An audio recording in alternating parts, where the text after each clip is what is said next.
Papež Frančišek je 25. marca preživel v Milanu. Najprej je obisk namenil stanovalcem tako imenovane Bele hiše, ki se nahajajo na obrobju Milana. 3 družine je obiskal kar v domačih stanovanjih, zatem pa je na osrednjem trgu bilo srečanje z ostalimi stanovalci blokovskega naselja.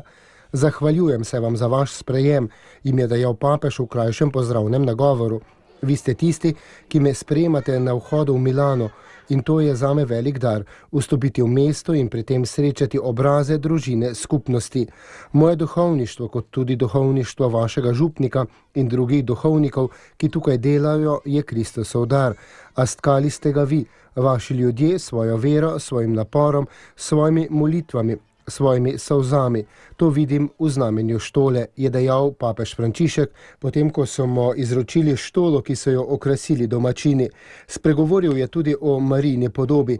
Vem, da me v Milanu na vrhu stolnice sprejema Marija, a zaradi vašega daru me Marija sprejema že tukaj na začetku, kar je po papeževih besedah pomembno. Spominja ga namreč na naglico, s katero je Marija pohitela k Elizabeti. To je naglica, skrb cerkve, ki ne ostaja v središču in čaka, ampak gre naproti vsem, na periferije, gre naproti tudi nekristjanom, tudi nevernim. In vsem prinaša Jezusa, ki je ljubezen učlovečenega Boga, ki daje smisel našemu življenju in ga rešuje hudega.